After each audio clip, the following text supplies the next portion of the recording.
নমস্কাৰ সকলোকে স্বাগতম জনাই মোৰ আজিৰ ভিডিঅ'টো আৰম্ভ কৰিছোঁ। আপোনালোকে ভিডিঅ'টো চাই থাকিব আৰু ভিডিঅ'টো চোৱাৰ আগতেই মোৰ চেনেলটো ছাবস্ক্ৰাইব কৰি ল'ব, লগতে বেল আইকনটো প্ৰেছ কৰিবলৈ নাপাহৰিব আৰু ভিডিঅ'টো চাই হ'লে লাইক কমেণ্ট কৰি আপোনালোকে জনাব ভিডিঅ'টো চাই আপোনালোকৰ কেনে লাগিল। আৰু এতিয়া মই এফালে ওলাইছোঁ যাবলৈ, আহকচোন। ইমান গৰমত চাদৰ মেখেলা পিন্ধি ভৰ দুপৰীয়া নিশ্চয় ভাল ঠাইলৈকে যাবলৈ ওলাইছোঁ আৰু ভাল কামতেই ওলাইছোঁ। আমি চাওকচোন কেনেকৈ ইমান চোকা ৰ'দত খোজকাঢ়ি গৈ আছোঁ। এইটো বাটেৰে আমি যাব লাগিব। আমি অলপ গাঁৱৰ ফাললৈ গৈ আছোঁ। এতিয়াও আৰু 1.5 কিলোমিটাৰ আমি যাব লাগিব। আমাৰ এওঁৰ আজি কিছুদিনৰ আগতে এটা বাইক এক্সিডেণ্ট হৈ বুকুৰ কামিহাড় ভাঙি আছে। গতিকে এওঁ বাইক স্কুটি একোৱেই চলাব নোৱাৰে আৰু 2 মাহমানলৈ। আৰু সেয়ে আমি এনেকৈ খোজকাঢ়ি আহি আছোঁ। এয়া চাওকচোন, তেখেতো আহিছে। আমি দুয়ো এনেকৈ কথা পাতি পাতি আগবাঢ়ি আহি আছোঁ। আৰু এতিয়া আমি আহি এয়া পাইছোঁহি আমাৰ এজন খুৰাৰ ঘৰ। ইয়াতে আমাৰ এগৰাকী পেহী ঢুকাইছিলে। আজি পেহীৰ আদ্য শ্ৰাদ্ধ আৰু এয়া আদ্য শ্ৰাদ্ধৰ অনুষ্ঠান চলিয়ে আছে। আমি দুয়ো ইয়ালৈকে বুলিয়ে আহিছোঁ। পেহী অবিবাহিতা আছিলে। আজি 10 দিন আমি ব্ৰত পালন কৰিলোঁ আৰু আজি আমাৰ ব্ৰত ভাঙিব।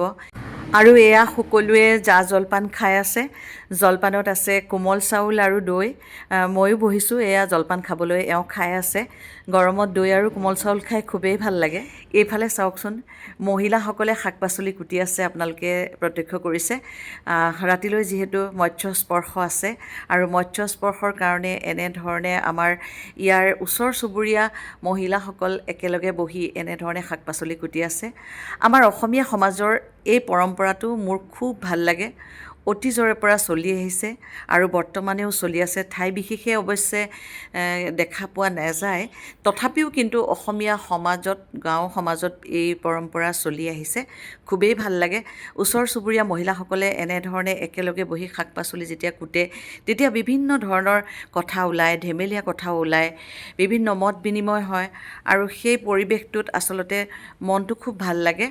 আৰু আমাৰ মাজত, মানুহৰ মাজত ভাতৃত্ববোধ সজীৱ হৈ থাকে আৰু সম্বন্ধবিলাক, যিবিলাক আমাৰ পাৰিবাৰিক সম্বন্ধ, সেই সম্বন্ধবিলাক গ্ৰাহ হৈ উঠে। গতিকে এই পৰম্পৰাটো মোৰ খুব ভাল লাগে আৰু এনেধৰণৰ অনুষ্ঠানবিলাকলৈ গৈও মোৰ খুব ভাল লাগে আৰু মই খুব এনজয় কৰোঁ।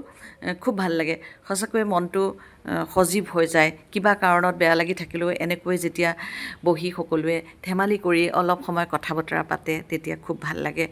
আৰু মই ভাবোঁ সকলো সমাজতে এনেধৰণৰ পৰম্পৰাবিলাকে মিলা প্ৰীতিৰ ভাৱ মানে সুদৃঢ় কৰে। চাওকচোন কিমান পাচলি, কিমান মহিলা আৰু ৰন্ধা মানুহ বেলেগ আছে। তেখেতসকলে কেৱল পাচলিখিনি কুটি দিব, পুৰুষসকলে ৰন্ধা বঢ়া কৰিব, ভকতসকলে কৰিব। আৰু ময়ো এতিয়া এখেতসকলৰ লগতে এয়া চাওকচোন পাচলি কুটিবলৈ লৈছোঁ। ময়ো অলপ সময় এখেতসকলক সহায় কৰিম আৰু ভাল পাওঁ যিহেতু মোৰো ভাল লাগিছে, মনটো খুব ভাল লাগিছে। মোৰ ভাল লাগিছে, কিন্তু আপোনালোকৰ কেনেকুৱা লাগিছে মই আপোনালোকক সোধাই নাই। আপোনালোকৰ কেনেকুৱা লাগিছে আপোনালোকে কমেণ্ট বক্সত জনাব। আৰু আজিৰ ভিডিঅ'টো চাই আপোনালোকৰ কেনে লাগিছে আপোনালোকে কমেণ্ট বক্সত সবিশেষ জনাব। আপোনালোকৰ কমেণ্ট পালে সঁচাকৈয়ে মনটো ভাল লাগে, নতুনকৈ ভিডিঅ' কৰাৰ উদ্যম বাঢ়ে আৰু আপোনালোকে এনেধৰণেই মোক সহায় কৰি যাব। আজিলৈ মই আপোনালোকৰ পৰা বিদায় লৈছোঁ। নমস্কাৰ।